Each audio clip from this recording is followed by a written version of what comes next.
something that was very inspirational. I wrote an autobiographical fiction. So it's an auto fiction. So these are diaries from a fictional perspective. I did that, guys, because some of the topics are very deep, and I wanted to do a precautionary tale using my life stories. Whether you know me or whether you don't, I've been in the entertainment industry for many years, and I grew up in Los Angeles in Los Angeles County. So this book is really good for young people that are coming to LA, coming to Hollywood, wanting to get into the entertainment industry. There's so many things that go on behind the scenes, and you can really get caught up out here.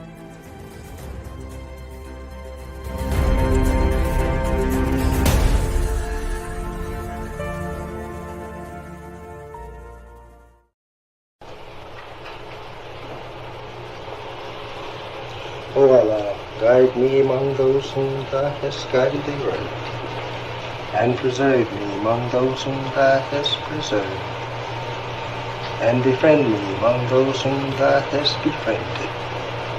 Bless me in whatsoever Thou dost grant me, and deliver me from the evil of what Thou hast judged. Surely Thou judgest, and none can judge against Thee, and he whom Thou befriendest is not disgraced. Blessed art Thou, O Lord, and exalted be Thee above what they set up besides Thee. I bear witness, nothing deserves to be served besides Thee, and I bear witness that Muhammad is Thy servant and apostle. Amen.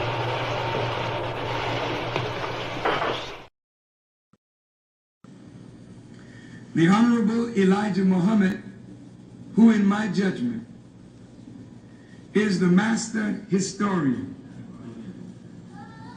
taught us that of all our studies, history is the most attractive, and it is best qualified to reward the researcher. History is most attractive. Why should history be most attractive? Because history is the recorded time of the human family in its struggle to overcome obstacles. There is no life that is without struggle. The Holy Quran teaches us that man, meaning man and woman, is made to face difficulties.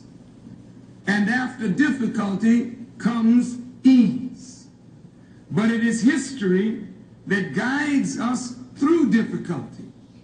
For if you know how people who had difficulty yesterday got through, and if your difficulty is somewhat similar, then today we also can get through if we follow the guidance of history.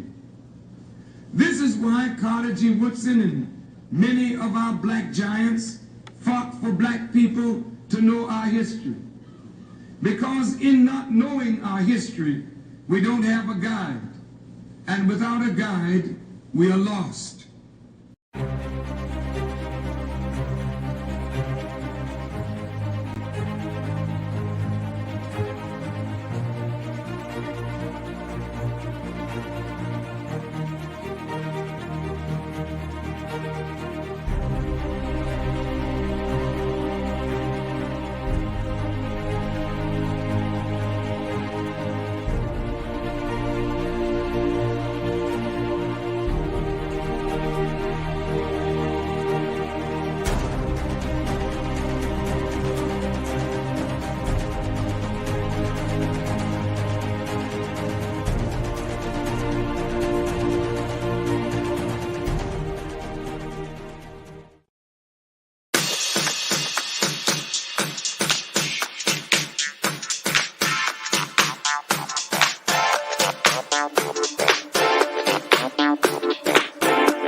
Assalamu alaikum, family. Peace and blessings. Y'all know I have to show the commercials because I have to give y'all time to get dressed, get in the car, drive over here, park, get out the car, come in, get your tickets together, come in, sit down. I don't know if y'all getting your popcorn or what, but anyway, instead of doing like a long intro, you know how some people, I was on a podcast the other day and it was like, so-and-so will be live in 10 minutes. I figured I may as well entertain y'all, at least while I'm getting dressed and getting ready. So I'm excited. I'm very excited. We took a break from our Building Our Economy series. You know, here on the Mind of an Entrepreneur show, this is where we explore mental strategies to help you navigate the world of business. And so I've been doing series, and we also introduce you to industry disruptors. This is where when you want to find out who's who and who's what in the game, whatever industry you're in, trust me, it's not the pop culture. It's not the people who are paying for likes and subscribes. It's the people on shows like this who making the world go around. So today I'm going to introduce you to a good sister of mine. I'm so excited. She is a groundbreaking person in that she's a spiritual person. She's in the entertainment business, which is a tough thing to be and do. And what I love is, like me, she's going to give y'all some free game. So before you go running out to LA, before you jump in the game, learn a little bit. Okay. Her name is Mecca Muhammad. And what I want to do is read and tell you a little bit about her. Okay. Before we get started. So my sis Mecca Muhammad is from Los Angeles. Mecca started her professional career as a singer, a songwriter, and a ghostwriter. So a lot of y'all famous singers and people like that y'all hear them singing songs, you'd be surprised if somebody like my sister that's behind the pen. Okay. She credits her success in entertainment to writing and singing background vocals for many established and successful artists. And while growing up in Los Angeles, Mecca was exposed to gang culture as a teenager. Gang culture inspired Mecca to write her first book, American Mecca Diaries of a Dope Girl. While pursuing her music career, Mecca has traveled to over 35 countries around the world. She's a global thought leader. Mecca started her boutique entertainment company, Five Oceans Booking, producing events for some of the world's biggest stars. After much success in the entertainment industry, she expanded her portfolio. Mecca became a real estate investor. You can't tell me that sisters can't do it all. And she invested in various things, including apps. Her life mission is to share her wealth of knowledge to help others. This is one of those persons, I'm telling y'all, she bought and paid for the experiences, and she's giving you the game for free. She's already paid for it, and she got receipts. Okay. Her philanthropic work includes sharing her experiences with women who have been negatively affected by gang and drug culture. She has hosted many women entrepreneur summits to create spaces and networks for women to share their business and experiences that they have had in life and in business. And she will write more books. She ain't done. This is not the last or that you're going to hear of my sister. So I'm going to bring her on. Write this down. We're going to be giving you this website throughout the show. Five Oceans Booking. Booking is without an S. Five Oceans Booking. We'll put it up here. I want you to download her ebook. But let me bring my sister in here. Wait till y'all see how fly she is. Look at that. Look. Oh, she got her coin. Okay, let me bring this on. That's right. Assalamu alaikum, sis. Well, hello, Queen. How are you? I'm good. I miss you. How you doing? Looking good. Yeah, you're looking good too, girl. I'm so proud of you and happy for you. Thank you, Queen. I just love you. Yeah. Listen, you know we clicked as soon as we met. So when I met you, I fell in love with you. Remember, we had your ice cream that was named after you after we took our tour. And we ended up So fabulous. Sucking down all those calories that day. Remember, we had ice cream and peach cobbler, and I was looking at you like, I know you just didn't make me do this. I fell in love with you. I said, this is my girl. Well, you know, I got you. Anything I can do. When I saw your new venture, I said, let me reach out to my sister, see what I can do to support, to help, and just be there for you. Thank you, Queen. I so appreciate you. Can I just say, I admire you. You know, I love entrepreneurs. I love women entrepreneurs. I love just, you know, women that are groundbreaking. You know, you are such an inspiration to me, to my family. We just love you and adore you and everything that you do for our culture, our community. It's just an honor to just be on the same platform as you. Look at you. Well, I'm listen, just saying, I mean, you know, I love your family, Brother Michael. Talk about what you do. Let's talk about you too. We gonna do these downloads today. We're gonna get you downloaded. How's Brother Michael doing? He's good. You know, that's my younger brother. Baby And he's traveling here, traveling there. You know, they got their real estate thing they're doing that I've assisted with as well, you know. But, you know, he's doing really great and just, he's doing a lot of traveling, you know. That's good. That's good. You got to tell him I miss him too. For those of you who don't know, friend of the show and the person you see me doing a lot of filming with around Sajda House, Brother Michael Amir is her little brother. I'm big sis. Big sis. Even though I look up to him. You know? Yeah, he's a great person. You know, sis, you've been in the entertainment game for 20 years. Queen, yes, actually over 20 years. You know, in entertainment industry, they have this thing called your real age and your stage age. Okay. Okay. Mm-hmm. No, but I've been in the entertainment industry, singing in the studios professionally, getting checks since I was 13 years old. My first demo I did was for a brother named Doug Rashid. He was actually married to Shaka Khan. I actually got to open up for Shaka Khan before.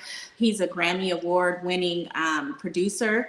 And he kind of found me. We started doing demos, and that's how I got started. When I was 13. Timer. Yeah, sweetheart, can you plug this back in? What happened? That happened to me. I was doing a show one time from the office, and I forgot the lights were on a timer. All of a sudden, it just went dark. Okay, hold on, Queen. We have to turn that light on, sweetheart. Okay. Okay, is that better? Yep. I don't know what happened with this. That's okay. Look, It's live TV. Don't worry about it. We just what happened? It's just raw. We just on here doing our thing. Unplug it and plug it again, sweetheart. That's my son. We How talk now. How old is he now, sis? He's 12 now. Oh. You know, he just got accepted into the junior NBA, so I'm a basketball mom too. It's on? Okay, Queen, we can just keep going. I don't know what happened. I had the little ring light and it had it all mapped out and it just kind of went out. Can you move your camera down a little bit? Because it's cutting off your head a little bit. Okay. Probably need your tech support to come over there and help you. I know, right? Is that better? A little more. Yep, you good. That's good. You're in there now. So anyway, going back, the ex-husband who found you and you were doing background singing. Yes, and demos. For other artists when I was 13 years old. Okay. Yes. Okay. And so you started and then you started traveling around the world? I started doing demos and singing backgrounds at 13. And I was just in the studio with a lot of different people, a lot of rappers, singers, and I was actually founded by Ian Burke, who was he's the president of ASCAP. And one of my friends, she was a rapper, and she called me and she said, Mecca, sing. And I'm like, okay, I'm like 18 or 19 years old. So I started singing my heart out. I don't know who I'm singing for. And it was Ian Burke. He's the guy that founded Escape TLC. Who else? Andre 3000, Outkast.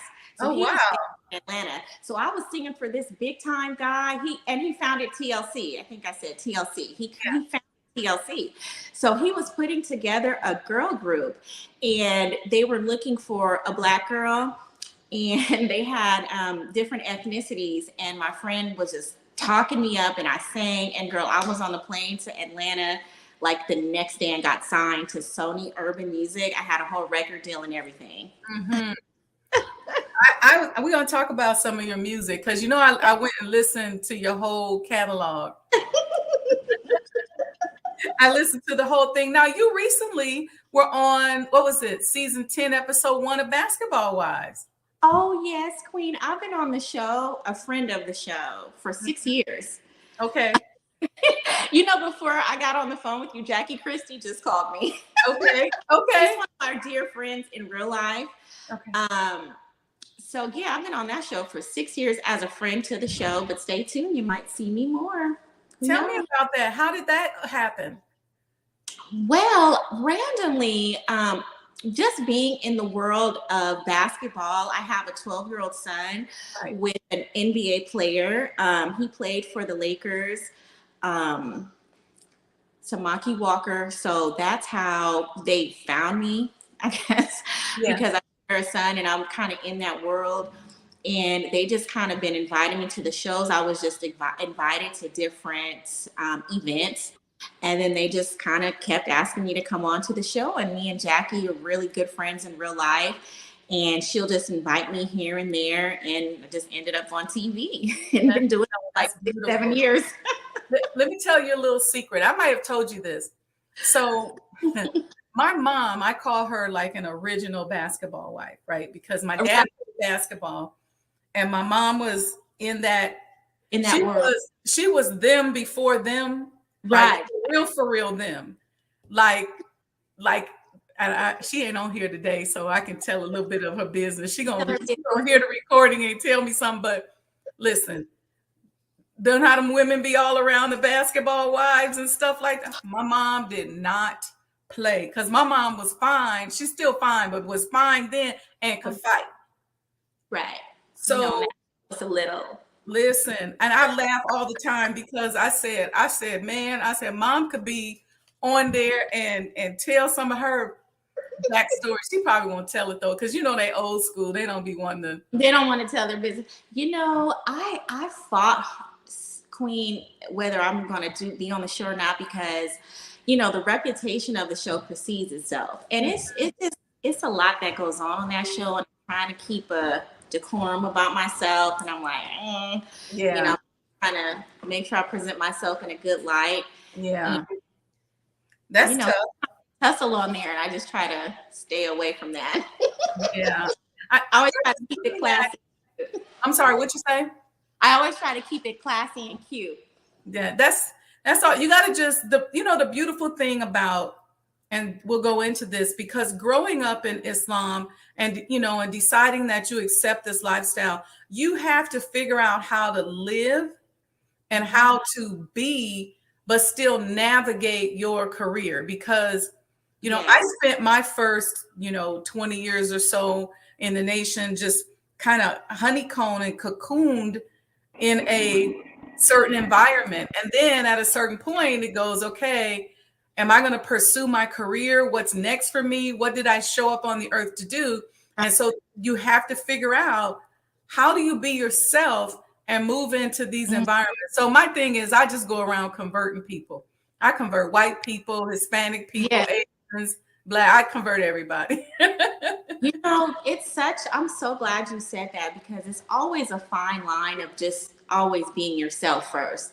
In the entertainment industry, television, music, you're always going to be approached with just madness. Okay. And I think what really keeps me centered, because I'm considered a nation baby. My dad was 5. Yeah, my mom joined before I was born. I was born into the nation. I wrote my letter when I was 16. So I'm like, a nation baby. And I always, no matter where I'm at in the world, no matter what experiences I have, I always hold on to my culture and what I was taught in my morals. So, you just have to hold on to that because this industry will come at you left and right. Okay. Yeah. Speaking of upbringing, talk about that a little more because there are, now we're going into second, third, even now 4th generation And so a lot of times the children are they're trying to figure out, how do I navigate? How do I go to Yeah. college and still be me? Talk a little bit about what that was like being a nation baby, but then wanting to sing. You know, I was always protected. You know, I call my mom one of the original momagers. So when I was underage, she was there, honey. Okay. My mom was there. You know, when I was about 14, 15, I was in a singing group. I was signed to Chris Stokes in a group called MQ3.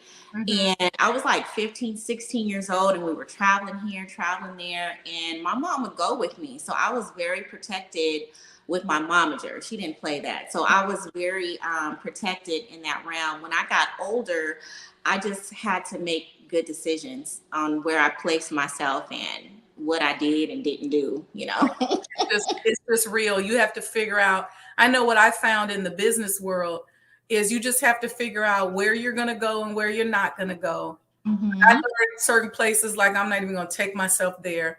Sometimes you may have events where you got to just make a quick appearance and you may pop in and pop out, or you may have somebody who hosts the event who respects you that'll say, you know, hey, don't worry, you know, you're not going to be disrespected, but you just got to feel it out and know how to vibe.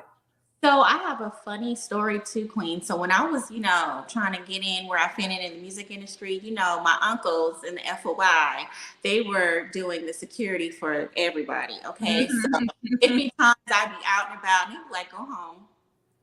Go home. I'd be like, yes, sir. Yes, you out there just trying to do I'll your be with thing. my friends that have no clue what's going on because they weren't raised in, you know, in the same, you know, they weren't raised in the nation, and they'll be looking at me. They're like, we gotta go. I'm like, girl, we gotta go. Yeah. Yeah. My uncle said it's time to go. We gotta go. That's happened a couple of times. Wow. And then how did both you and Michael end up in the entertainment industry? You and your younger brother. So I could tell you the story about Mr. Michael Lanier. So he was going to USC in LA. He was going to college and he was studying for film. And you know, the Honorable Minister Louis Farrakhan, of course, he's friends with everybody, and he had a tight friendship with Mr. Michael Jackson. And there were already brothers that were, and his family were already, you know, working with Mr. Michael Jackson. And they, brother Bashir would invite some of the younger brothers to come assist him because he was, if I'm not mistaken, you know, had dealings with the security at that time. So he brought my brother around, and Mr. Jackson just took a real liking to him. And it started with his library. And the more information that Mr. Jackson got from my brother, he realized that he was in film school at USC. And I believe my brother introduced him to the professor, and they all built a relationship. And slowly he just had him working for him to where he worked his way. You know, he got permission from the Honorable Minister Louis Farrakhan, of course, because ain't nothing happening if, you know, we don't have permission from him. And so with his permission, he was able to work his way to being the chief of staff for Mr. Michael Jackson, and then brought other brothers, you know, with him. Yeah. And so, You know, I had this conversation with Brother Michael, and I'll ask you too, how is it when, you know, you're working in, let me use myself. You know, a lot of times in business or just in life, people make up stories and they lie.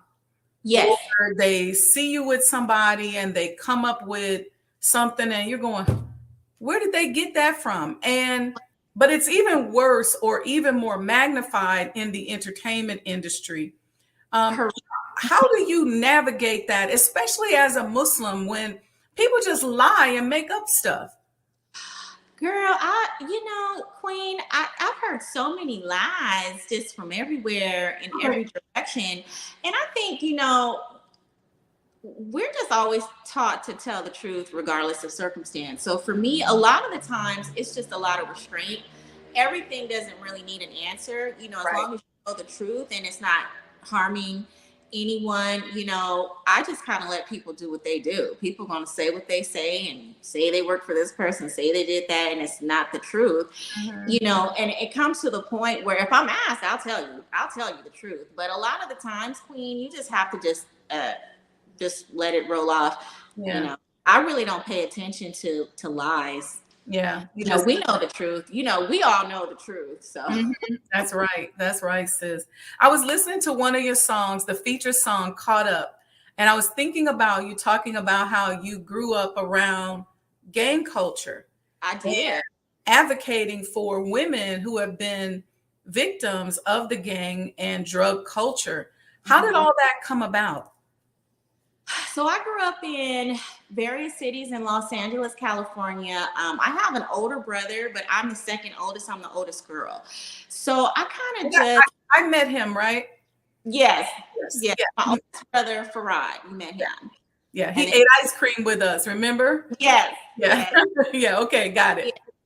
So, when you are, how can I say this? I want to say sheltered. When you are sheltered, because let me tell you, girl, we went to Compton Mosque. Ever since I was younger, I grew up in the Compton Mosque number 54. And I'm telling you, like Monday, my mom had my brothers there. Wednesday, she had us there. Friday, we were there. Saturday, I was there in the morning. Sunday, I was, we were always at the mosque. So I think I came to a point where, a little rebellion kind of kicks in, and you start to hang around people that, you just hang around people you grew up with. And a lot of the young guys and girls that I grew up with were gangbanging. That's just what it is. And so one of my dearest friends, and I'll never forget him, his name was Dominique Howard. We were teenagers and he was murdered. He was in a gang, and he was murdered and shot so many times. And, before he was murdered, he would always come to our house. My brothers knew him. My mom loved him. He was just one of my closest friends. And, that really changed my life. Going to his funeral, he was buried in like a tracksuit of the color of the gang he was in. It really touched my heart, and I really saw a different side of life and lifestyle. So that person kind of really influenced me a lot. And that's when I kind of first realized, gang culture is big here in Los Angeles. And, the older I got and the more people I knew, they were just in those lifestyles, so and then in the music industry, a lot of that spills over into the music industry, and a lot of the times you have these guys, these rappers, they're trying to get in contact with the Honorable Minister Louis Farrakhan because there's so much conflict that spills over into the music. And it's just kind of all over the place. It's like the wild, wild west. So I grew up seeing that firsthand because I was in the studio singing background vocals for like Snoop Dogg and like all these rappers. And it's just kind of like, it's, I'm on a song with a Dub C. These are like West Coast rappers, but they're like gang members. So you see a lot of the stuff that's happening in the music. You're singing in the studio, you're singing in real life. So I just kind of grew up around all of that. So tell me, what inspired American Mecca Diaries of a Dope Girl? So the Dope Girl is like a play off of the word dope. Oh, that's dope. I wanted to play off of that.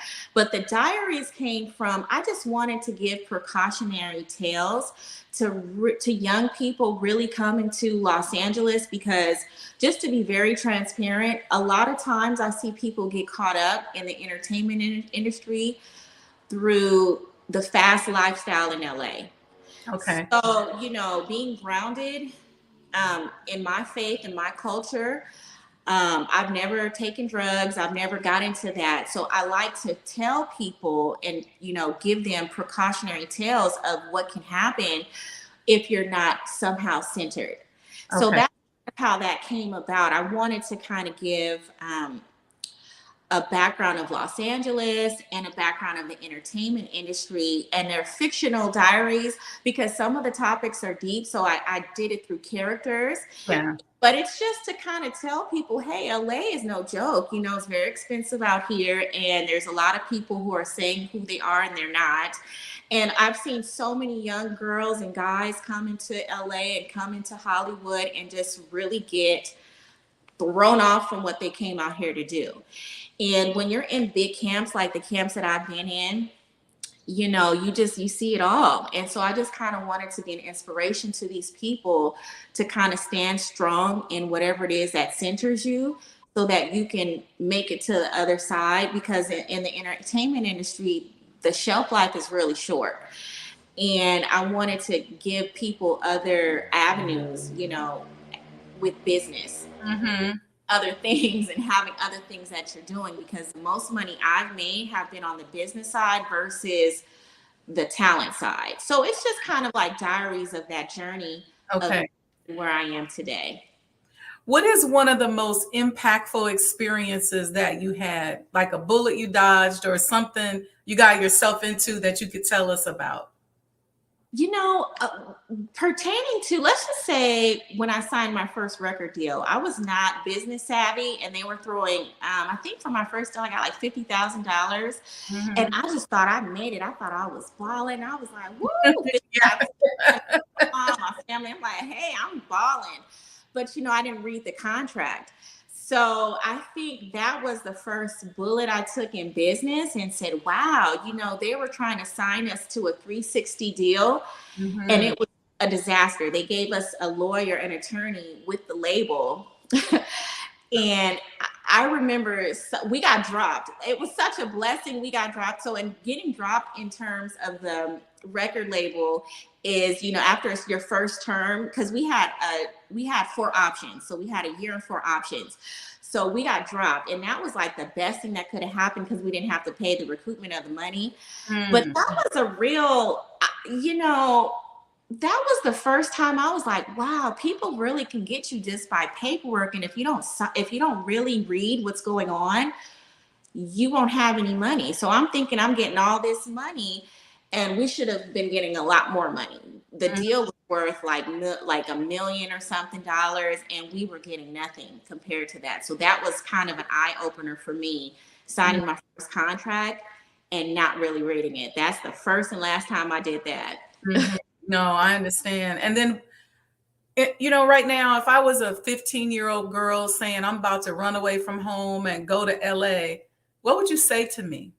So what I would say to you is, I would probably have you talk to one of my clients. Her name is Alexis Guy, and she was trafficked at around that age. And I would probably like, girl, let's get on a phone call, and she did the same thing, and she has a beautiful story. Her name is Alexis Guy. She was on I'm Loving Hip Hop, and I'm one of her managers, and she talks about this very transparent. So I feel very open to talk about this as well.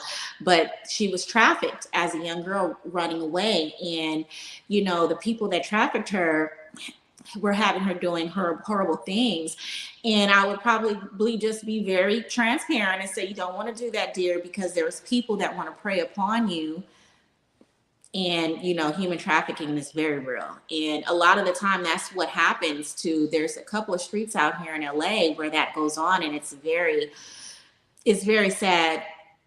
I ran on a young person's desire to be in the industry, and then pretending, or maybe getting you there, but then controlling you, and or Oh drug. yeah, all sorts of things goes on, and that's where a lot of people get drugged. People, we don't want to talk about these things, but I think it's very necessary to talk about it, especially if you've been very sheltered. You have to stay away from it. You have to live a clean lifestyle. I don't care what your religion is, or what you want to claim what you believe in. I think you should stay away from any types of drugs, because I see that a lot in the entertainment industry. Mhm. Yeah. Something for me, I didn't grow up in the nation, but I was relatively sheltered. And Mm. when I graduated from college and started hanging with my friends that I went to school with, a lot of them were from Chicago. They had Mhm. a lot of street sense. Mm. They knew all these things about the streets, and we would be driving. This is in the 90s, and I just graduated. We'd be driving down the street, and I say, "Why all those dudes got on white t-shirts, and what why they yelling?" And because I didn't know, because I didn't Yeah, know that. you're sheltered. How would you know? Yeah, and so one thing that I did that I think that saved me, because the crack epidemic, the drug game, that whole life was so rampant, in the 90s and at that time, that I just decided that I'm not going to try to be them. I'm not going to try to do anything that's above my pay grade. Right. I'll never have the experiences that they have because of how they grew up. And I just said, Allah, I know I got a mean intuition. And I'm just going to trust my intuition. And I'm just going to stay in my lane. And that's me. That is so smart. And I'm so glad you came into that realization, because there's that side of, the people that get caught up into, becoming addicts. And it's very, Allah himself has to come and save you from that. Okay. And then there's the other side where it's the business side of it, where it's the glamorous side. And you got to stay away from that too. Okay. So, yeah. You got to stay away from both sides. And I feel that, any fast life, it's going to catch up with you, so to have that intuition, queen, it's a God-given gift, because there's so many people that just don't have that, or get pressured into, doing things. Exactly. Yeah. So, it's always, we're chosen for a reason, so that we can use our platforms to give voices to people that don't have those voices. And so that's why I really love having these conversations, especially with queens like you, because hopefully if we can just get one person to say, you know what, this touched my heart, I'm going to stay on the right path.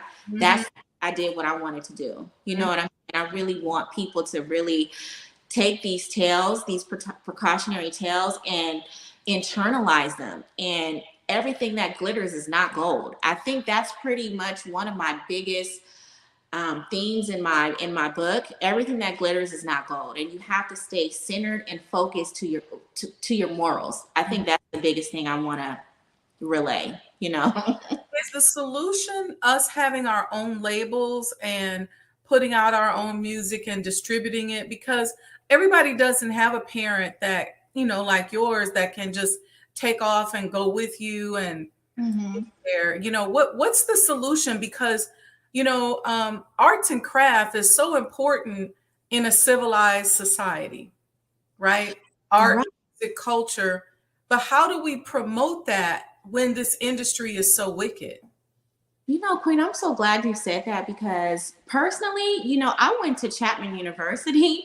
I went to school for opera. I received a full scholarship to sing opera. So I'm thinking I'm about to be this next opera star. But once I got into the industry, I'm like, oh, I'm about to sing R&B. The industry really, it's kind of like, David and Goliath. You're fighting this big, massive institution, and it's just coming at you full force. So if you don't have the tools to really stay focused on what it is that you want to do, because there's so many beautiful artists that have great music that's musically inclined. Like, I know how to play the piano and sight ring, but when I was singing in the music group, they just wanted us to dance and sing la la la. They didn't care that I played the piano, or they didn't care that I could sight ring. They didn't care that I sang opera. They just wanted me to dance. And so I think what you said at first, having our own labels, that costs a lot of money, So I think building the capital and having the platforms of your own is always, that's what we're taught, do for yourself. Even in the entertainment industry, I do find that, artists that are independent, because after I was signed with Sony Urban Music, I was an independent artist. So once I was independent, I was able to do what I wanted to do. So I would always suggest for artists that have some type of morals about themselves to go the independent route, because you'll go in there as an artist thinking that you have your image and everything all mapped out, and you'll literally have a board of people that'll tell you, no, that's not what's selling. Yeah. What's selling right now, we're going to go on the internet and see who's viral, and that's what we're doing. That's what you're doing, and then once you sign those contracts, and that's why I said one of the biggest bullets I bit was signing the contracts, because all of that is in there. You won't have any creative control. You'll get caught up in doing 4, 5, 6, 7 albums, and it's not what you want to sing. You won't have no idea what you're singing, because you'll have writers. They'll hire people like me or ghost writers or whomever to write your whole album, and you're just kind of like, you lost yourself. Then you're feeling bad about yourself. It's the cycle, Queen. You know how it goes. Yeah. So what I would suggest is building up your own capital. Yeah. Because it's expensive. Studio time, unless you can kind of barter relationships, but that gets old. Nobody wants to keep bartering relationships. They want to get paid. Okay. So unless you have the capital, unless you create your own label. I created my own entertainment company. So, I own all of my masters, but I had to pay for that. Yeah. I had to be pay the cost to be the boss, and that's just how it is as an artist. You have to pay to control whatever it is that you're doing, and you have to have people behind you. You have to have a team behind you that believes in you and have the same like-minded goals. Yeah. It costs money. It costs money. You might invest and get the capital. Yeah. So get an investor that believes in what you believe in or something, but you got to have the money. I would suggest having your own money, because that's how I was successful with my events. I would put out the money first. Yeah. You said something that just made me think, and I see this a lot with artists. How do you grow up thinking that all you're going to do, all you've ever thought you wanted to do and be, is a singer or a piano player or whatever, and then you get into this industry, you hit a brick wall? How do you emotionally make the pivot and go, all right, well, I'm going to go into real estate, or I'm going to your bills due. Your bills are due. Your mortgage is due. You got to pay your bills. I mean, it comes to a point, the struggling artist, that's real. People, when I talk to a lot of artists, they be so caught up in the creativity, they don't have a clue about the business. So with me being signed as a teenager and pretty much getting robbed from my deal, it made me say, I don't want to be the poor singer in the front. I want to make money. So you have to find avenues where you can actually make money in this business. You can make money writing for other artists. You can make money managing other artists. There's putting on the events. I've made the most money that I've ever made booking events and concerts and going on tours with artists. So to me, you have to be very business savvy if you're going to be in the entertainment industry. But I live in LA, okay? And the cost of living is very high. You have to have multiple streams of income. Yeah. So, once those, you live a lavish life, you got to pay the bills. So you got to find different avenues to create a lifestyle for yourself, the lifestyle that you want to live. So I think it's very smart for anybody to have different streams of income. Yeah, you won't be able to live the lifestyle that you want to live. You mentioned those different streams of income, and I know that you are into real estate and those kinds of investments. Tell us about that. So I'm a real estate investor. So I own different properties, and a lot of this comes with my brother, and their company. But aside from that, I had a property management company where I would put tenants in the properties that, my brother owned. And we kind of had the little family business thing going on. But then, I just invested in different properties and have tenants, and that's a great form of income.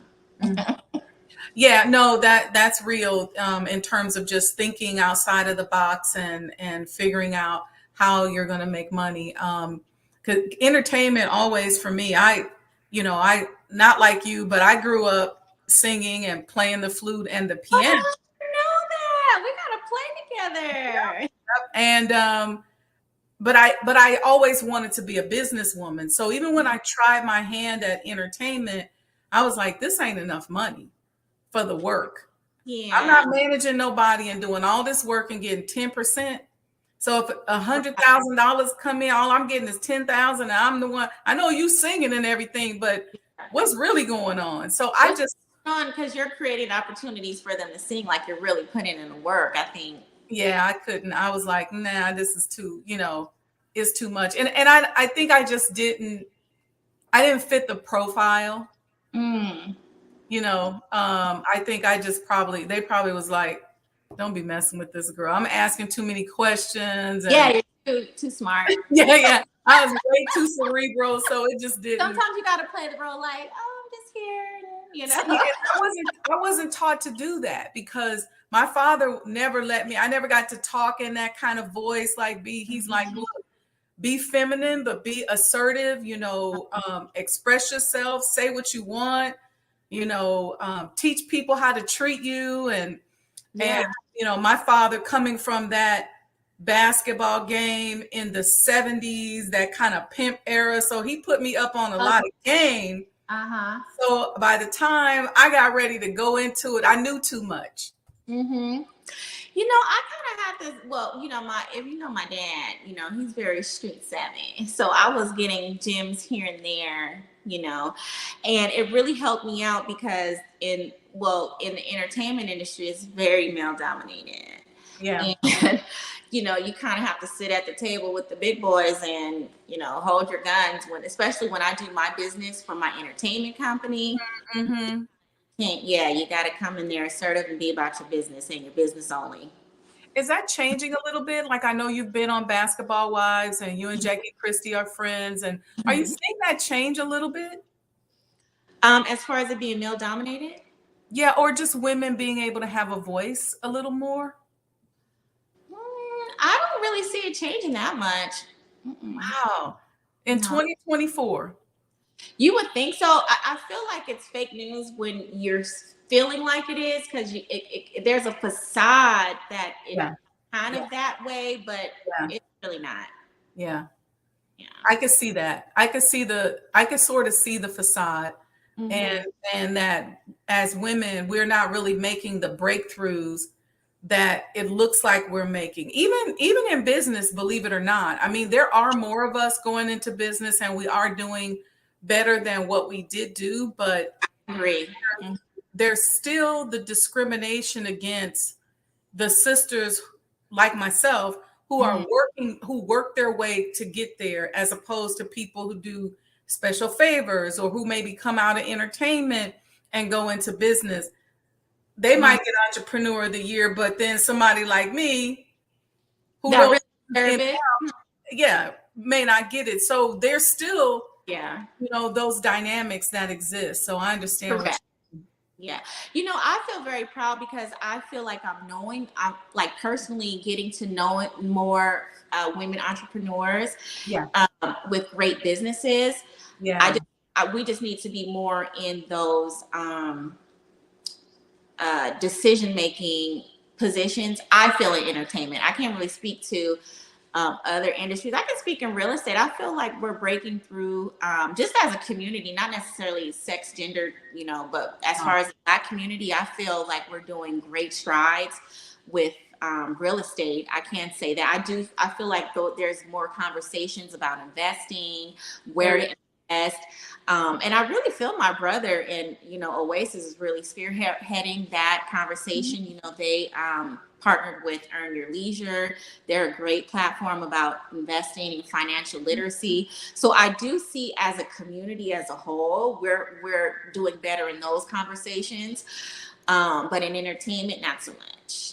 And, you know, despite popular belief, there are a lot of Black people doing a lot of good things. You know, we kind of tend to buy into that narrative that said Black people ain't doing nothing and we can't do this and we can't do that. But I know for me, I coach a lot of entrepreneurs. I help a lot of Black people. I mean, I have a sister right now I'm working with. She's building a franchise. I mean, there are some Black people doing some really good things. We just don't get the publicity. And so one of the things that I say to every entrepreneur that I talk to, listen, pull somebody else up, put somebody else in the spotlight, put somebody else in front of checks and give opportunities. It's not going to take anything away from you, but we have to start doing that. We got to be the ones to promote ourselves because the algorithms aren't going to do it.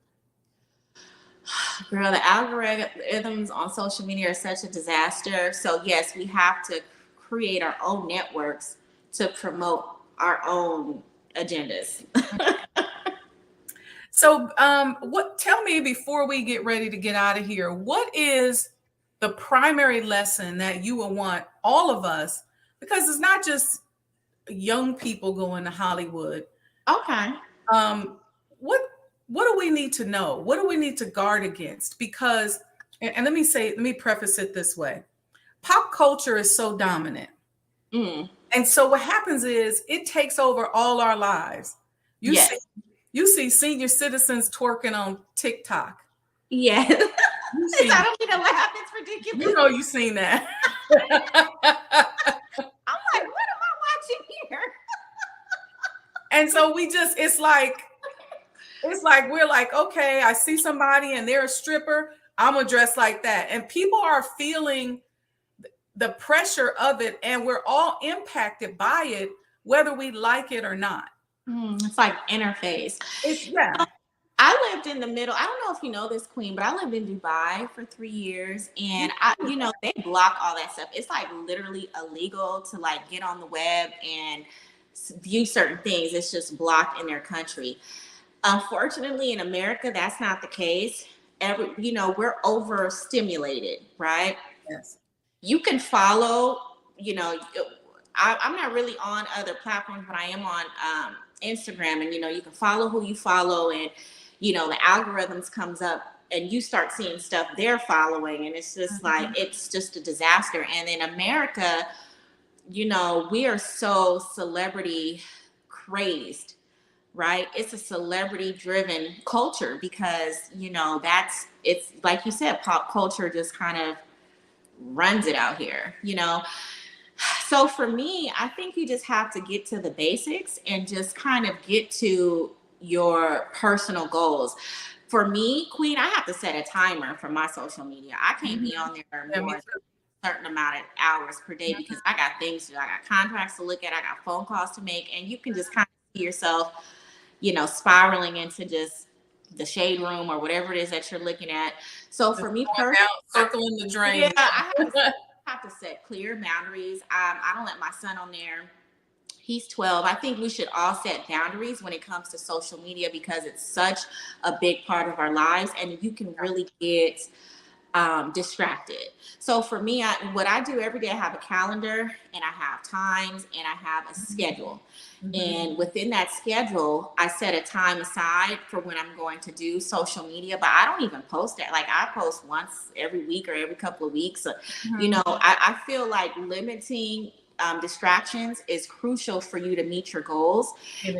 I think you just have to set boundaries and be very clear and strategic about what it is you want to do with your life. And then once you find out what it is that you want to do, let's say you want to be an engineer, let's say you want to be in agriculture, a real estate agent, whatever it is, get a mentor. If you're going to connect with anybody on social media, start connecting with people that are doing the things that you want to do, but are doing it at a level that you're not at. Right. So I think mentorships, and that's why, queens like you are imperative to our culture because you have to connect with people that know what they're doing. Right. If somebody's in real estate, you want to talk to somebody that has a portfolio of 10 million, 100 million. You don't want to talk to the struggling real estate person. You want somebody today. I said I can show you how to select the right properties so that you can sell 2-3 years from now and make money. And exactly. So if you're going to be on social media and you're going to be trolling the net, you need to troll people that are doing what it is that you want to do. And that's what you should be using it for, not like sending DMs to celebrities that are never going to respond to you. Like get connected with people that are in your industries and that are very successful in your industries. For me personally, Queen, I don't deal with anybody that's not doing what I'm doing or better. If you're not doing something better than what I'm doing, I don't got time for it. I just don't personally. And I found myself to be very successful by having a network of successful people around me. That's exactly that whole social media thing. Follow people that are doing what you want to do and better, and to study and network. I wouldn't entertain the distractions because who cares who's dating who cares? That has nothing to do with your life. It's not going to make you any money. That's right. Study. That's what I tell people. And you mentioned something that's key that I want to point out before we go, and that is that yeah, we're so ruled by pop culture and the influencers in pop culture. They affect everybody, even us as Muslims. Sometimes we get so happy when somebody act like they are Muslim or they know us or say something with truth. We get happier over that than over each other. And so I think it's so important. Yeah, I think it's so important that we wean ourselves off of looking for validation from other people. I And agree. we validate ourselves and set the tone in the world and wherever we go. You know, I agree. And let me just say this, Queen. And when you said that, it kind of gave me a light bulb kind of went off because and you know, I'm around these people because of my work. I'm not just around, like, you know, I have business. Yeah. And they're looking for enlightened people. You know, they have yes people around them all the time. I think that's why, you know, I can't, of course, I'm not qualified to speak for the Honorable Minister Louis Farrakhan, but I feel so many entertainers love coming to him because he's such a light. And Right. the entertainment industry is so dark. And, you know, it's like I said, it's a lot of subcultures going on. It's a lot of drugs. It's a lot of, you know, just a lot of subcultures that we got no business being a part of. Okay. And when you start seeing the more and more of that, you become desensitized and you start becoming lost. So when you have the knowledge that we have, you know, that I grew up, you know, having, you know, my parents would make my brothers and I read Message to the Black Man and have us stand up and recite what we read and, you know, comprehend what, like, we grew up doing that, reciting our actual facts. And once you start being a light, because a lot of these people are lost, let's just be real. They're lost. They don't know what's going on. They got people running their life. They got handlers. That's real, you know? So for us, instead of us trying to, you know, get validation from them, we should be so secure in our teachings that we're a light and they come to us for knowledge because a lot of them are really missing that. That's just what it is. So, you know, some of my girls that I manage, they're young. And a lot of them, they don't even know what, you know, the Nation of Islam is. So when they say, when, like, I posted like I was in a garment and they're like, wow, that's cute, girl. What is that? They don't even know what it is. Right. You know what I'm saying? So it's like a lot of these people are just lost and you just have to kind of give them knowledge. But one thing I don't do, Queen, I don't tell them how I feel. I'll recommend books. I'll say, hey, the minister has this book, go read this book. The minister has this lecture. I think we have to stop kind of giving our own little spin on things and just direct the people to the source. To the source. Let's start doing that. Yeah, that's what I would suggest. But a lot of these people are looking for light, and I feel we should be, you know, the light instead of trying to be on their program or trying to get pictures or be cool. It's, I mean, if it's organic and you have an organic relationship, because with me, I really, either I grew up with people, I've written for a lot of these people, so I have organic relationships, but I'm not going to be trolling people just to say I'm around these people. They should be trying to attract to us because we should be so filled with knowledge, you know, that they should be wanting to find out what, you know, your skin is clear. You, like, what are you eating? How do you eat? Oh, girl, how to eat to live, but girl, here, you know, that's how I do it. Yeah. Too much, but I'll definitely, you know, give you the information for sure of what works for me. Like to be that light and to be that example and be like our Father and bring our environment with us. And we should educate because a lot of these rappers, a lot of these singers, they want to be, you know, a part of this culture. They don't know about it, but they're like, oh, let me get a tat of like the Honorable Minister Louis Farrakhan or the I've seen it. Okay. And we should educate, you know. That's how I feel. Give them books. All right. So to download American Mecca, go to 5oceansbooking.com, right? Right. Or they can go on my Instagram page and click the link in my bio. It's there too. Okay. Yep. That's exactly right. Well, thank you. thank you for being here. I can't wait to hang out again and just have our talks. And I'm going to make my way out to LA because we've been saying that forever. And thank you for this platform. Thank you for giving people like me a voice. You are such a gem. I don't know if people know how much of a gem you are and how much of a queen you are and how much knowledge you have, and you're always there. You're such a beautiful sister. You're always checking in. You checking in on me, and I know you're such a light for so many other people, and you're so knowledgeable. And if anybody is blessed to be in your presence or get knowledge or watch, what you're doing, I suggest it because, girl, I'll come to your page and see what you're on because, like I said, if you're so successful, and it's an honor for me to even be in your presence because, we can go on and on about all the things that you do, and I'm so inspired by you, and I love you so much. So thank you for having me. I love you too, and I wish you all the best. Thank you so much. I just pray that you and your family continue to grow and elevate and be a light for the world. Thank you, Queen. I appreciate you. This was fun. I know, right? We're going to do it again sometime soon. We got to do a panel. I want to come to your women's summit. So let me know. Yes, I'm actually holding one. So I was going to hold one at the Waldorf and I postponed it. And one of my partners, we're trying to hash out the dates. You have to be my guest and speak about it because we're going to focus on real estate. So I got the top real estate girls. One of my girls, she's like the top real estate agent out here in LA, and then I got one of my girls from the show coming on. So let's do it. It's gonna be fun. Let's do it. Real estate is one of those things that Allah blessed me with at a very young age to know how to figure out how to do. Yes, you got to come speak to us, Queen, because the market out here in California is, after that tax, they've increased interest rates. It's we need some help out here, girl. You got to come. Your bubble got to pop though. It's expensive. Yeah. It's unsustainably expensive. Yeah. So, but yeah, we'll talk about it, sis, and invite me out. I'm there. Come over. Come to my home. I just want my home. Okay. Yeah. All right. We're going to talk offline. All right. Love you, Queen. Okay. Love you too. Assalamu alaikum. Alaikum salam. Peace. All right. That was my Sister Mecca. Please go and download her book, American Mecca Diary of a Dope Girl. Go to 5oceansbooking.com. Listen, whether you want to be in entertainment or not, just take the time. You know what I do? If my family, friends, if they got a business or they got something going on, you know what I do?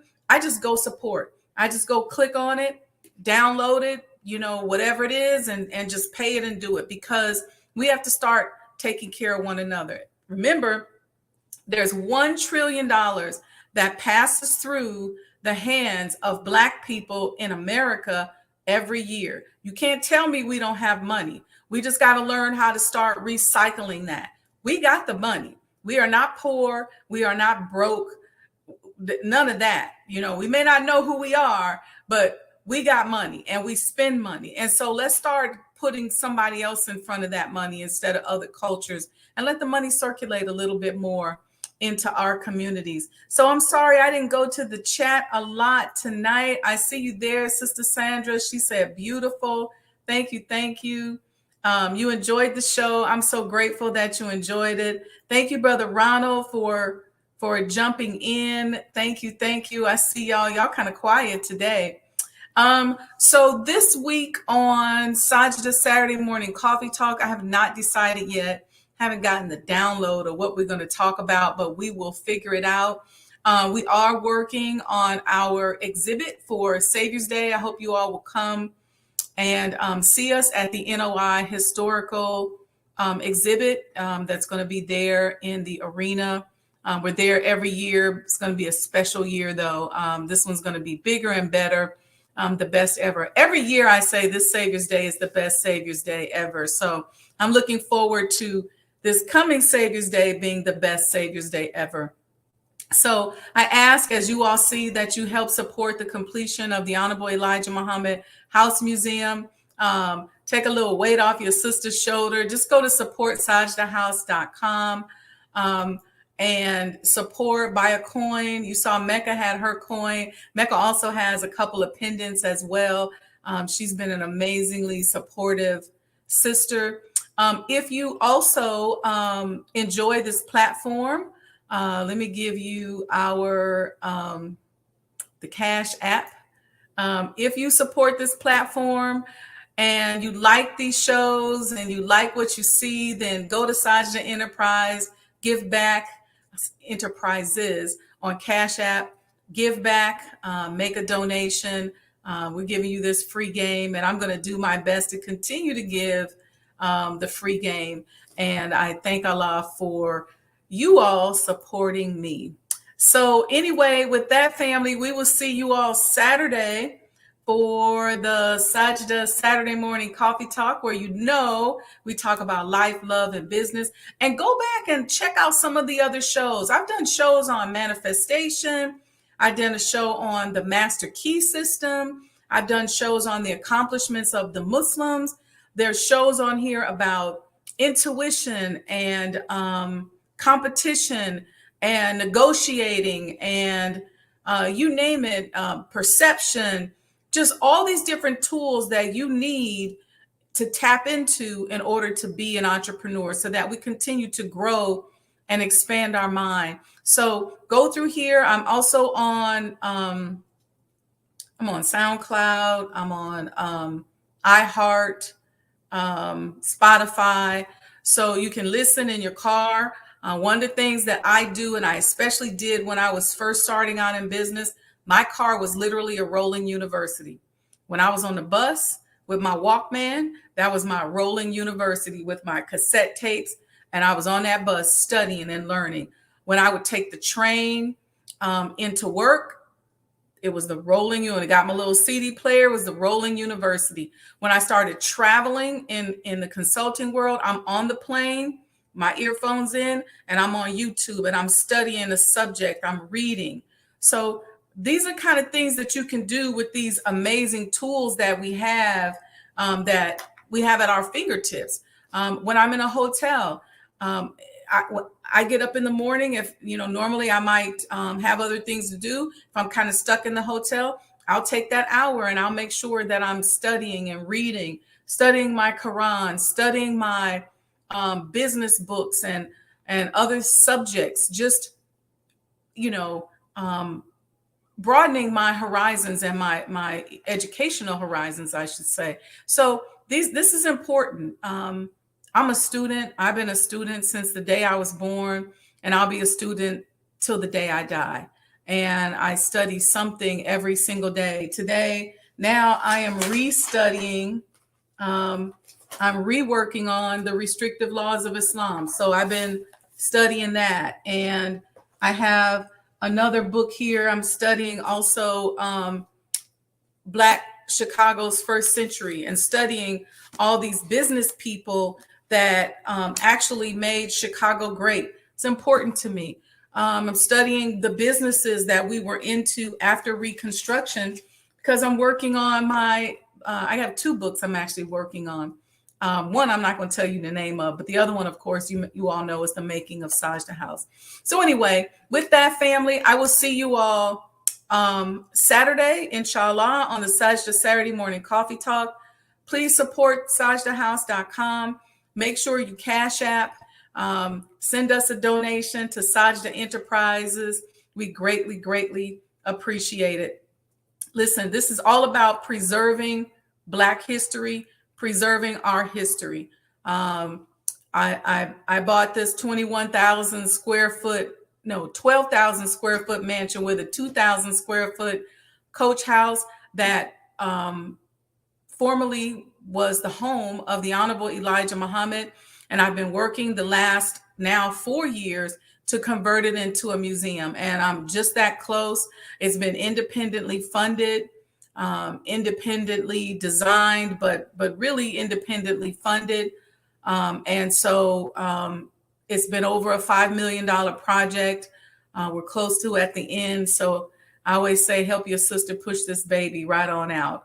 So you may feel like whatever you give is not enough, but it is enough. It's always something. If it's coming from your heart, I receive your love offerings. So go to supportsajdahouse.com. That's supportsajdahouse.com. gmail.com. All right. We'll see you all Saturday. Don't go anywhere. I got 2 cute commercials I want y'all to check out. Not just cute, but cute and informative. All right. Peace and blessings. And I'm saying this to all of us. Our people are ready to spend their money with their own.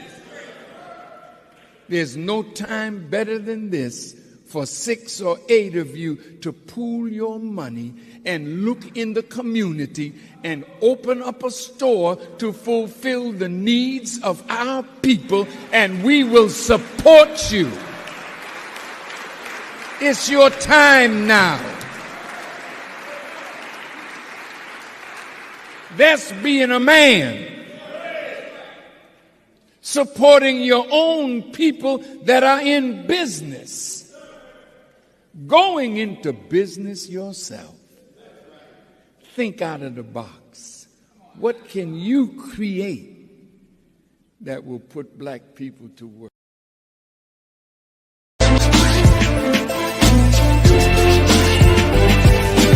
You belong to yourself.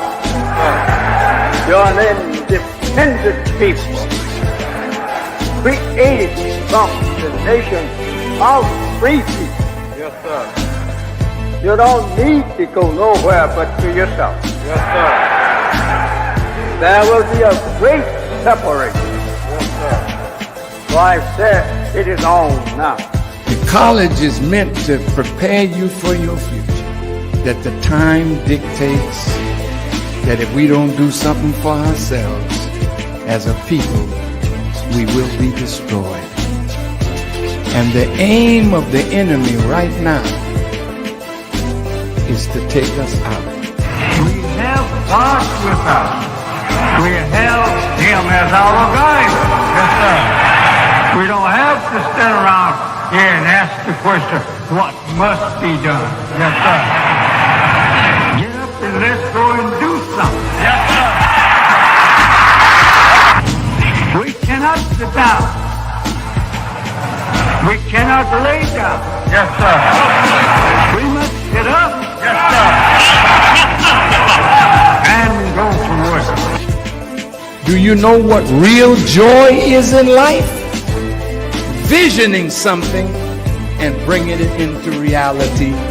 That's real joy. Do you know what the next step in joy is? Behold how good and how pleasant it is for brethren to dwell in unity. Tonight, you need to fasten your seatbelts. We're going to hear from some of the greatest minds in the world. I don't know about you, but I'm tired of trusting our future and the future of our children into the hands of those who don't love us. I believe we need to revitalize black leadership.